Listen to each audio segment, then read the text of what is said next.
Então abra a sua Bíblia, rapidinho, no livro de 2 Samuel, livro de 2 Samuel, capítulo 12. Aleluia, que bênção.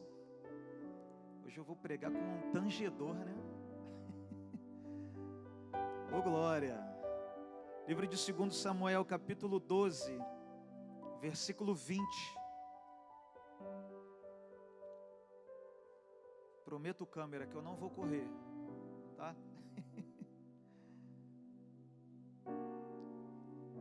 Isso, diz assim, 2 Samuel, capítulo 12, versículo 20, diz assim: Então Davi levantou-se da terra, se levantou e se ungiu, se lavou e se ungiu, mudou as suas roupas e entrou na casa do Senhor e adorou. E depois veio à sua casa e pediu pão, e lhe puseram pão e ele então comeu. Só esse versículo. Eu vou repetir para quem não entendeu, que ficou um pouco embolado. Então Davi levantou-se da terra, se lavou e se ungiu, mudou as suas roupas e entrou na casa do Senhor e o adorou. E depois veio à sua casa e pediu pão, e lhe puseram pão e ele comeu. Graças a Deus. Já foi orado pela minha vida, o pastor João já orou. Tenho certeza que você na sua casa já intercedeu por mim também. E eu quero valer essa oração. Nós estamos aqui diante de uma passagem que eu confesso que no início vai apertar um pouquinho, mas segura aí, porque do meio da mensagem até o final o céu há de se abrir. Essa mensagem é para mim, essa mensagem é para você, e esse tipo de mensagem aqui que o Espírito de Deus me revelou, não é uma mensagem para agora, para o presente, é uma mensagem de repente para o futuro. Para outras pessoas pode ser no presente, pode ser que pessoas estão praticando o que a gente vai pregar agora no presente, mas esse tipo de mensagem o Espírito de Deus me levava ao futuro, ou seja, a mensagem vai preparar você a não pecar, ou seja, a não errar o alvo, que significa a palavra pecar. Pecar significa errar o alvo. Quando a gente leu esse versículo 20, a gente está aqui ouvindo ou lendo palavras do rei Davi. Quando você conversa com um judeu, você fala de Jeremias para ele, ele vai te dar maior atenção. Quando você fala de Ezequiel, dos profetas maiores, dos profetas menores, eles te dão total atenção, eles até ouvem você falar e te passam muita coisa. Mas quando você fala de Davi, o semblante dele muda, porque Davi até hoje é idolatrado, principalmente em Jerusalém. O senhor que já foi lá, né? Eu e minha esposa vamos também, eu e minha família vamos em Jerusalém. Davi até hoje em Israel é muito comentado. Quando a gente fala do rei Davi, a gente ouve vários pregadores falar, anunciar de um jovem, de um menino que lutou com o leão, lutou com o urso, gladiou com um gigante, matou o gigante. E a gente, na verdade, para nessa mensagem de Davi como um grande gladiador, um grande rei, o maior rei que Israel teve. E tudo que Davi precisava, tudo que Davi pediu a Deus, Deus então concebeu a ele. O que Davi precisava, Deus abria. O que Davi precisava, Deus manifestava para ele. O porta-voz de Davi, ainda recente rei, era Samuel. Após Samuel, veio o profeta Natã, que substituiu Samuel. Davi tinha dinheiro, tinha palácio, era comandante. Tudo que Davi queria possuir, tinha em suas mãos. E a gente, puxando um pouquinho para o capítulo 11, eu preciso não parar no capítulo 11, mas eu preciso que você entenda o porquê que nós lemos as 7 atitudes que Davi tomou pós um pecado, pós um erro. Eu preciso que a gente venha pegar aqui no capítulo 11 para chegarmos lá. Quando a gente vê Davi, o rei Davi, ele em uma guerra, Israel estava em guerra, Israel estava em período de batalha, e era costume dos reis nessa época sair também representando a sua nação, representando a sua tropa. Era de costume não o rei ficar em casa, não o rei ficar no palácio, mas era de costume o rei também ir na batalha. Era o espelho da tropa. E a gente observa no capítulo 11, os reis indo para a batalha. E após uma grande guerra, Davi retorna para Israel, retorna para Jerusalém, e o povo, a nação, Israel estava em guerra. Mas Davi, mediante a muito cansaço, Davi, mediante a muitas guerras, prefere então repousar, prefere então descansar.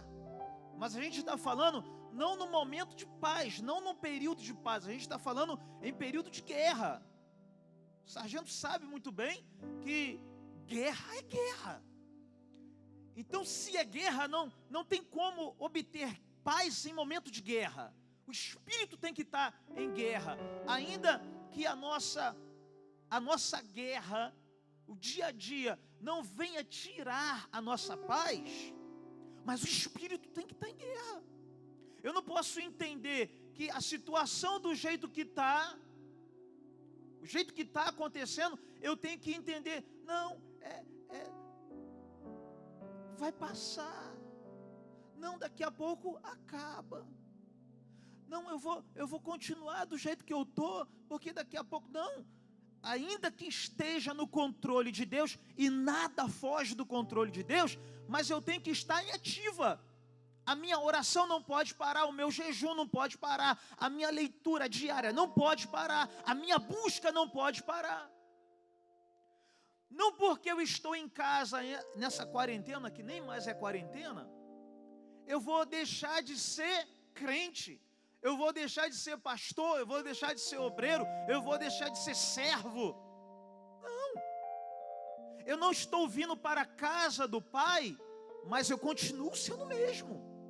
Orando, buscando, jejuando, lendo a Bíblia, fazendo reuniões quando eu posso, com algumas pessoas dentro de casa, com segurança, é lógico.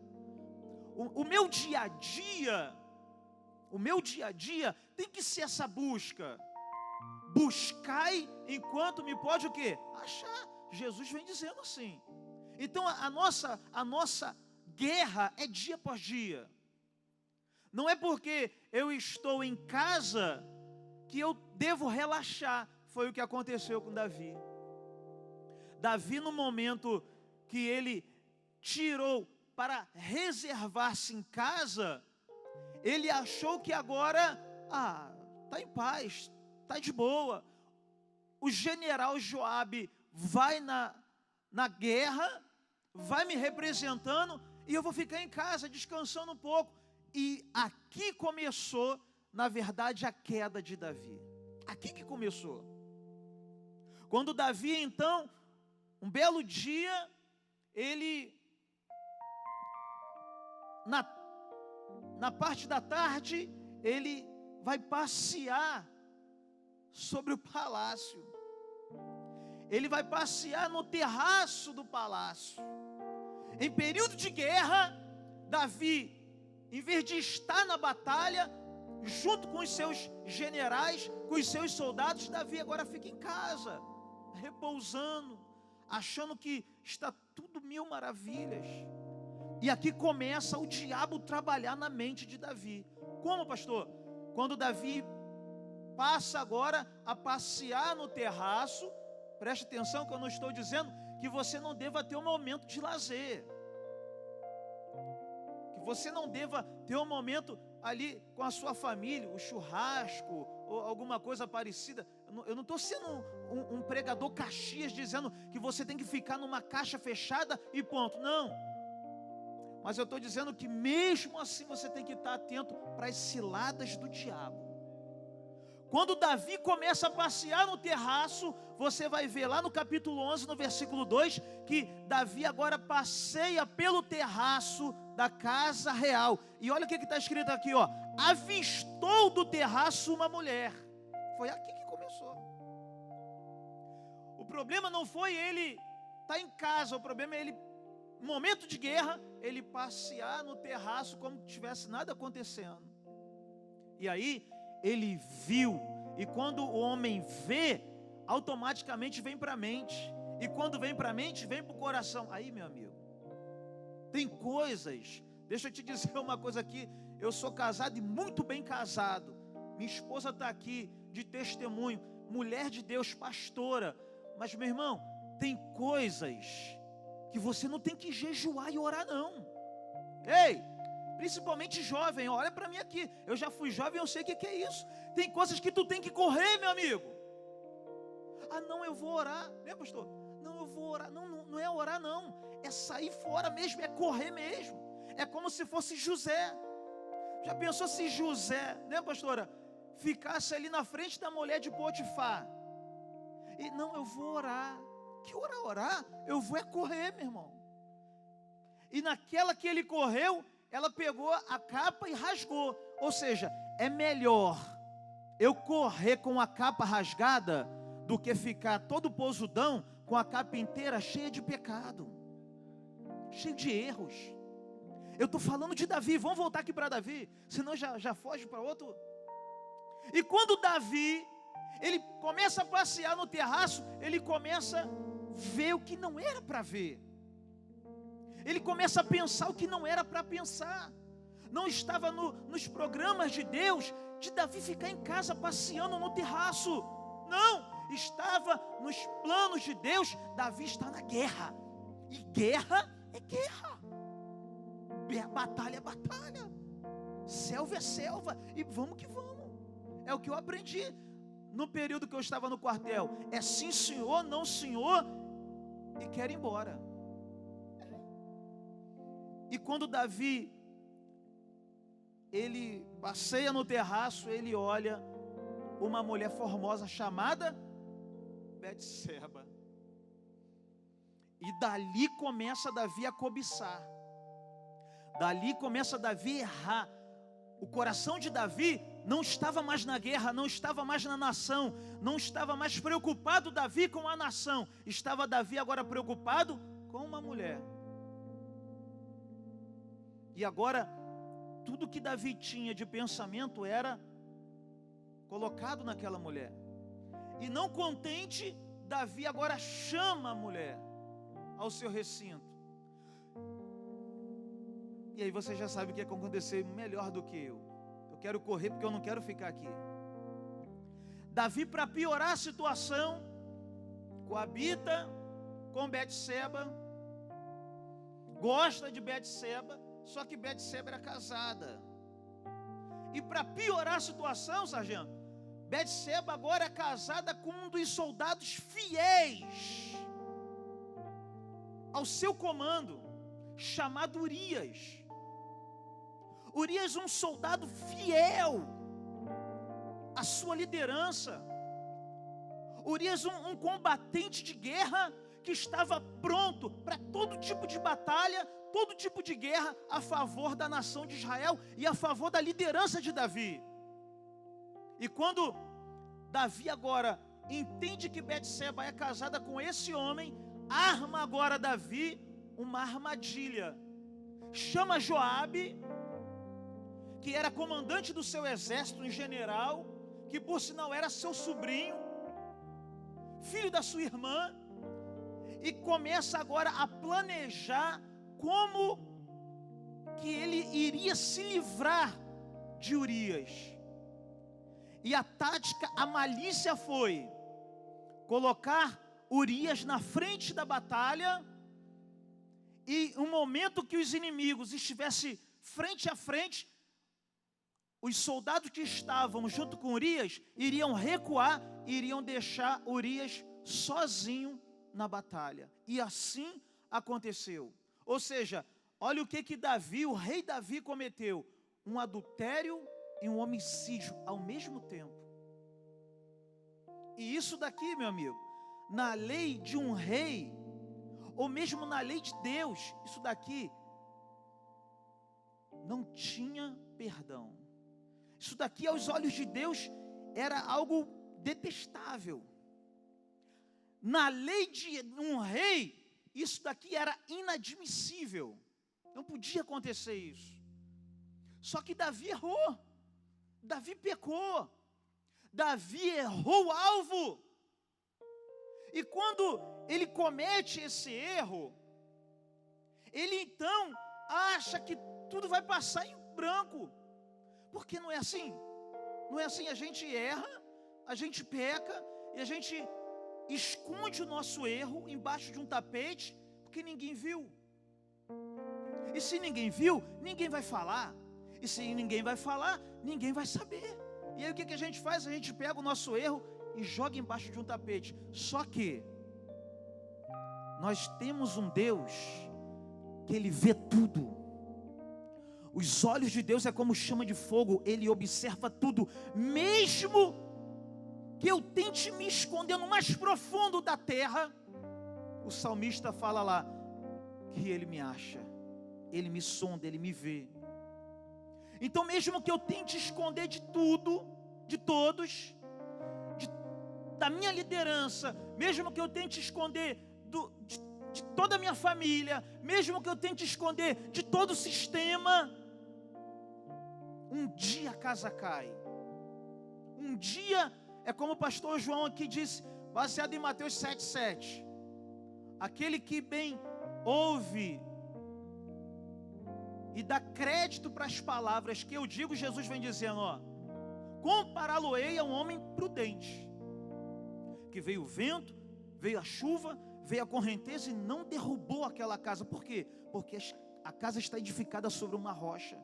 Mas aquele que ouve estas minhas palavras e não as pratica, compará-lo-ei a um homem insensato, a um homem imprudente, que veio o vento, veio a chuva, veio a correnteza e derribou aquela casa. Por quê? Porque a casa estava edificada sobre uma areia. Meu irmão, deixa eu te dizer uma coisa. Eu falei que ia apertar, mas segura um pouco aí que o negócio vai abrir. Entenda uma coisa, nós estamos em período de guerra, você está em período de ficar em casa, mas você não pode abrir a sua mente para o diabo.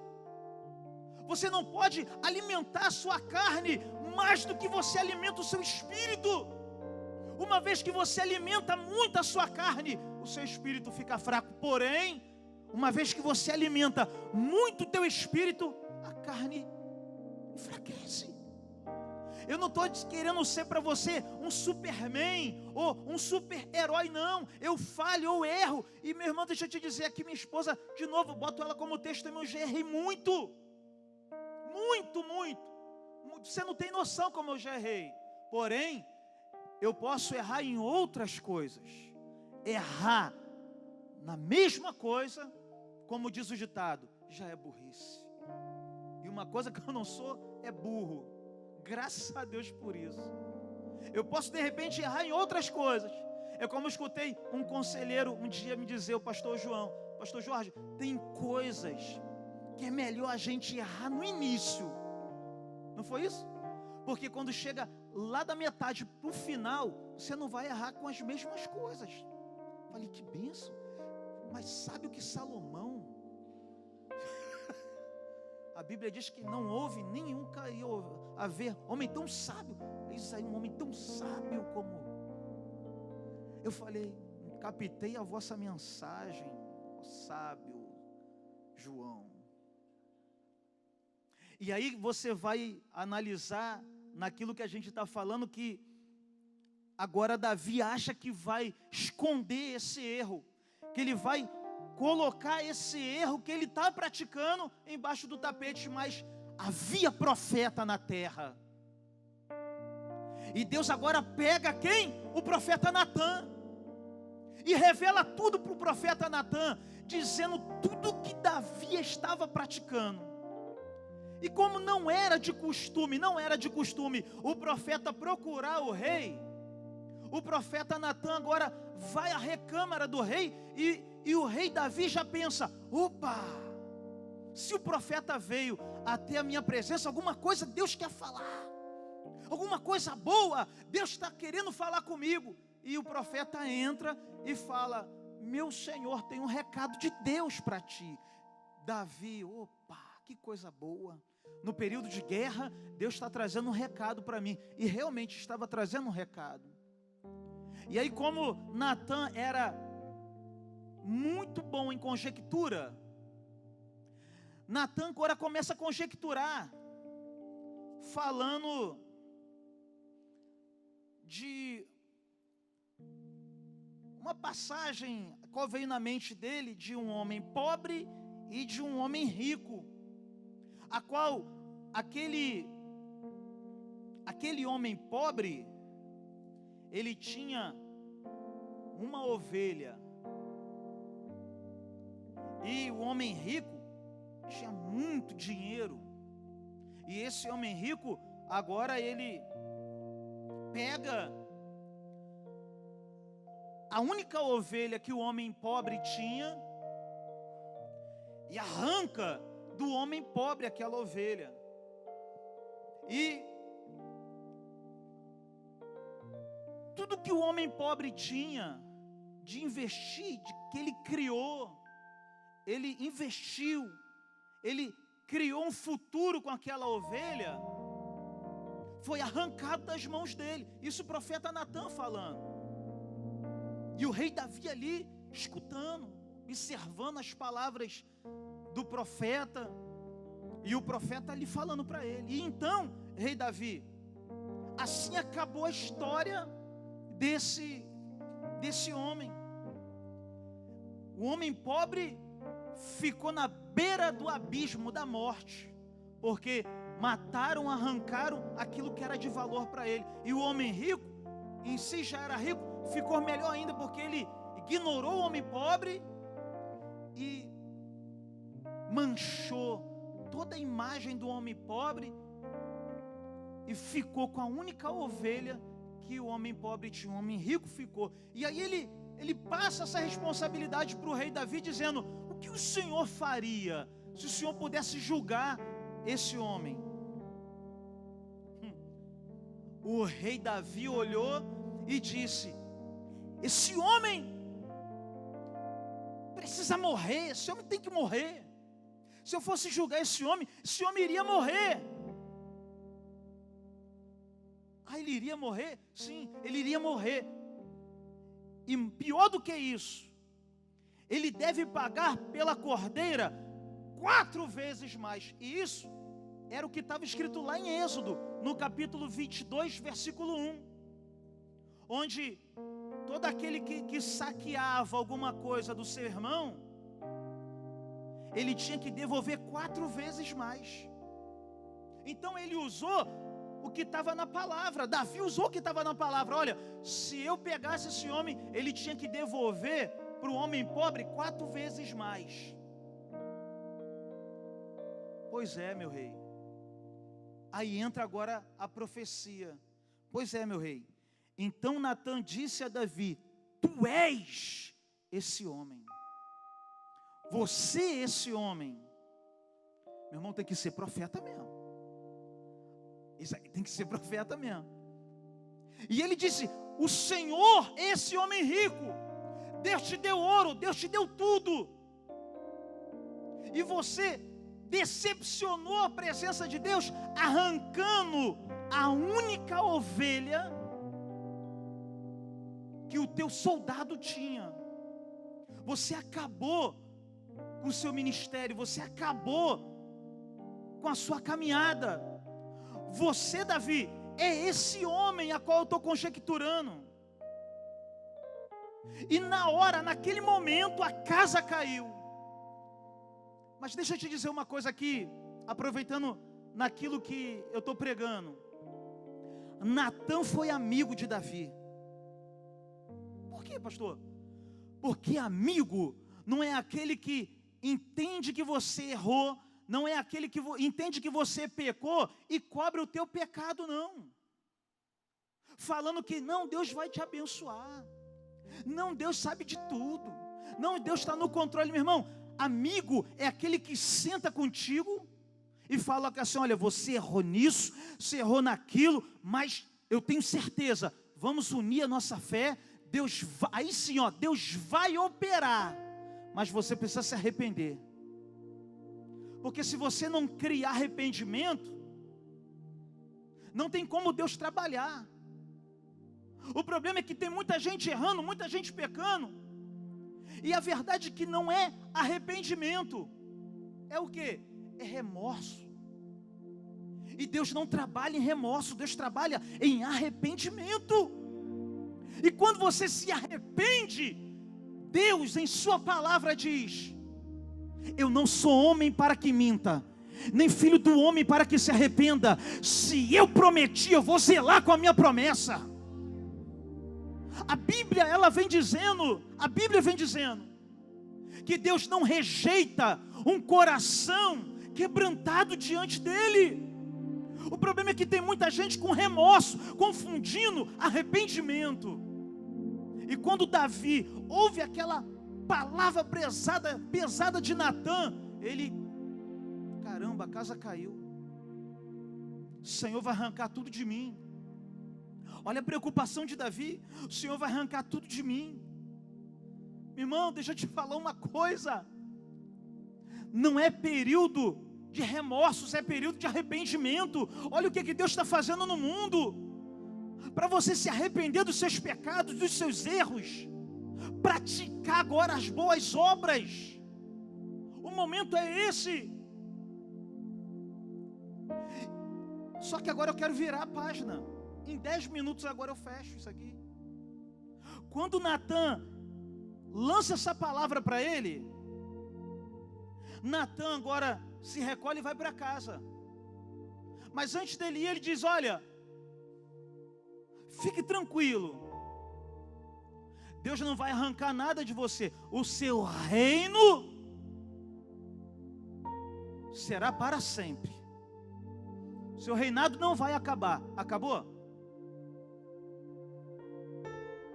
Jesus está aí, não acabou.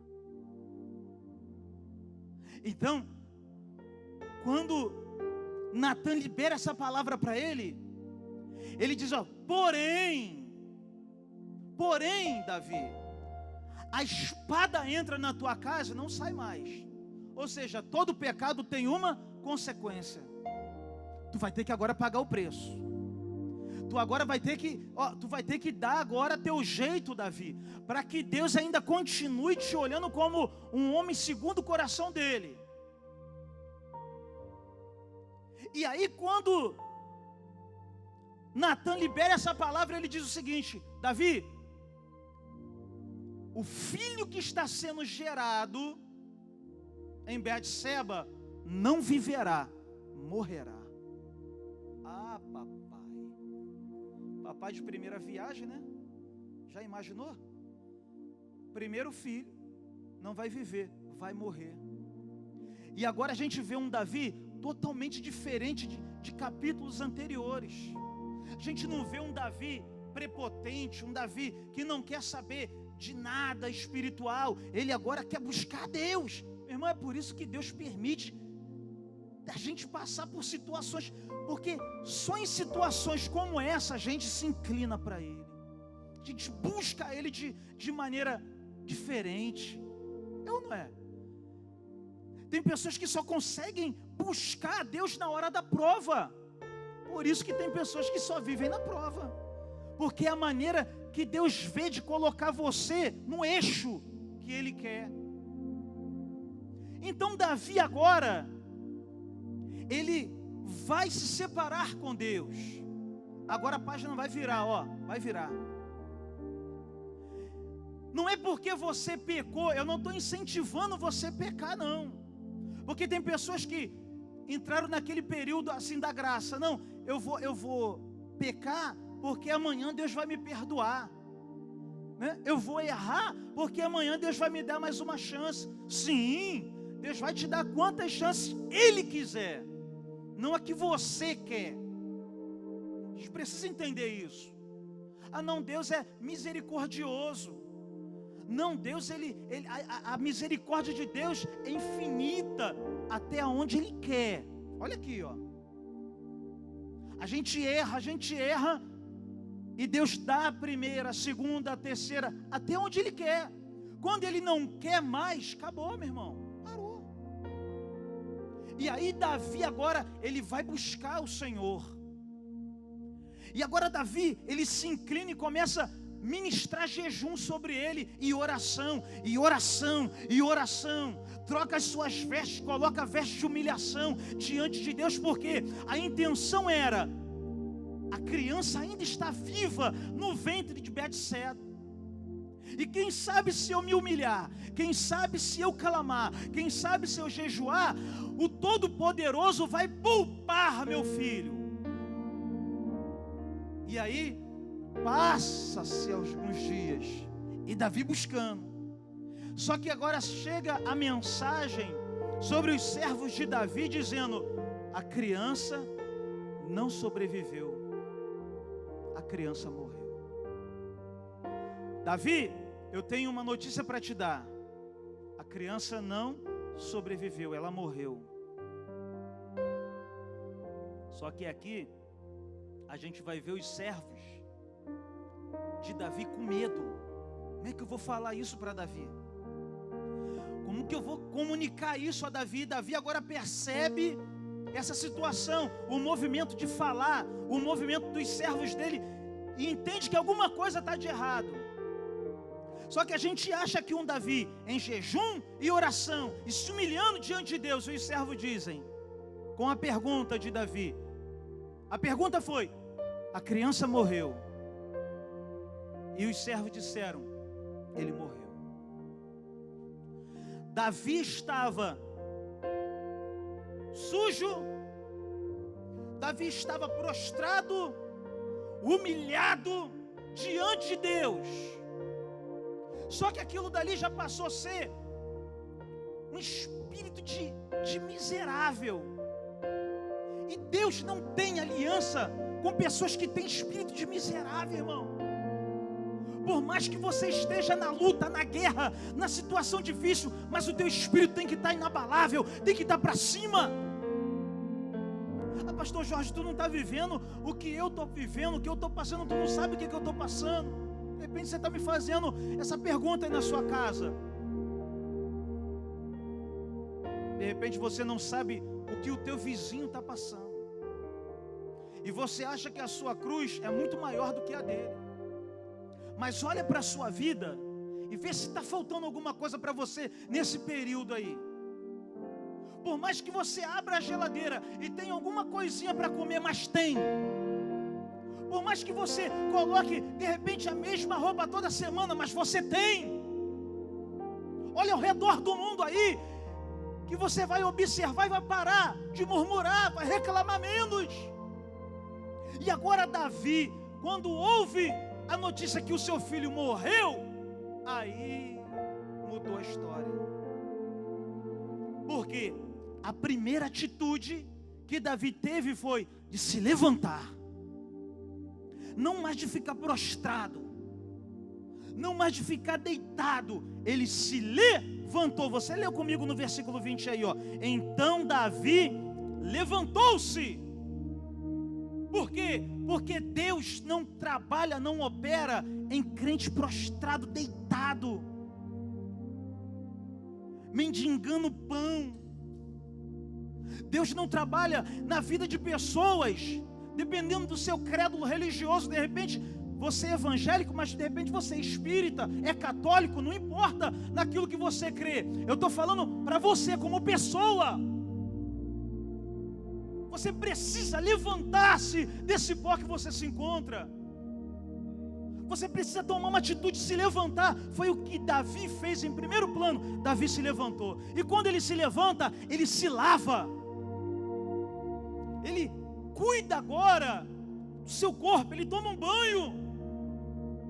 Tem pessoas, pastor Fábio também deve visitar, e pastores aqui devem visitar muita gente que chega na casa da pessoa, a pessoa, né, pastor? Você pergunta aí, como é que está, irmão? Tudo. Não, você serve um Deus vivo, você serve um Deus grande, um Deus poderoso, todo sujo. A alma está suja. Mas olha o exemplo aqui, ó. Davi agora, ele se lavou. Terceira atitude de Davi, ele se ungiu. Ele entendeu que o óleo sobre ele iria renovar as forças dele. Você precisa se ungir, você precisa pedir essa unção, você precisa se separar, você precisa, meu irmão, é o momento, é agora.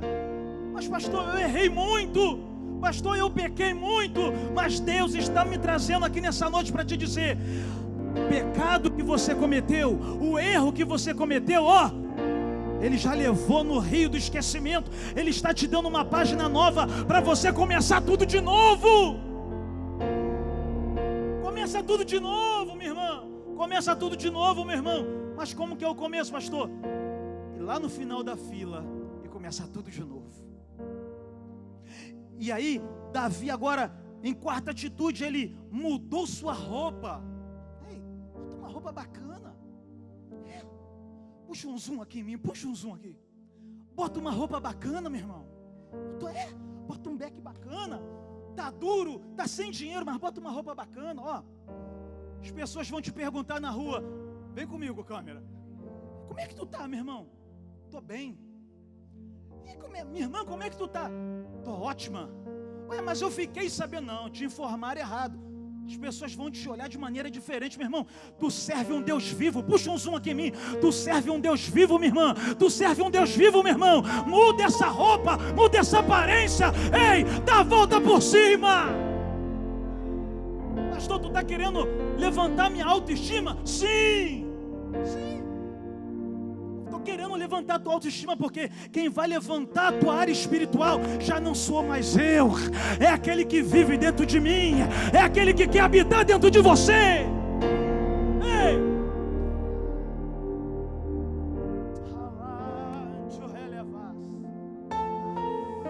Oh, Espírito Santo, vá de encontro a essa família, vai de encontro a essa casa. Quebra o arco, corta a lança, queima os carros no fogo e mostra para essa família, mostra para esse homem, mostra para essa mulher que operando o Senhor, quem impedirá? Alabarachandara. Eita Jesus, o momento é esse, meu irmão. Aí Davi agora em quinta atitude, ele procura a casa do Senhor. Olha aí, versículo 20, olha aí, ó. Ele agora vai à casa do Senhor. Não seja ingrato, não seja ingrata. O período, ainda que está a igreja, o templo vazio, eu vou profetizar, pastor, posso? Semana que vem acaba isso. Semana que vem acaba isso no nome de Jesus.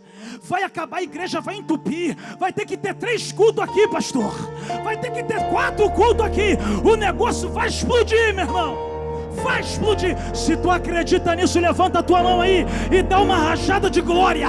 Mistura com aleluia. Ei, deixa eu profetizar. O tamanho do teu glória é o tamanho da tua.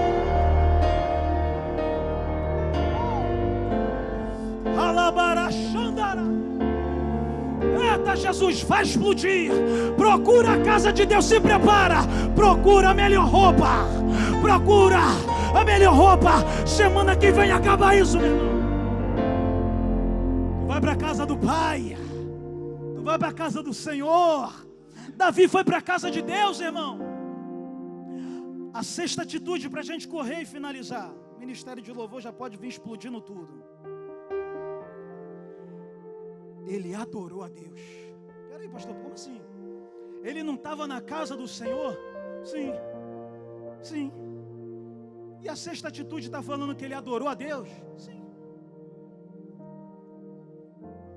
Não entendi, pastor. Tem pessoas que estão dentro da casa, mas não conseguem adorar. Tem pessoas que estão dentro da casa e só conseguem criticar. Tem pessoas que estão dentro da casa e só conseguem observar. Meu irmão, Deus te levantou para tu adorar. Deus te... Oh, meu Pai. Deus está te preparando para você adorar. Está entendendo por que você teve que passar por tudo isso? Para você parar na casa do Pai e adorar.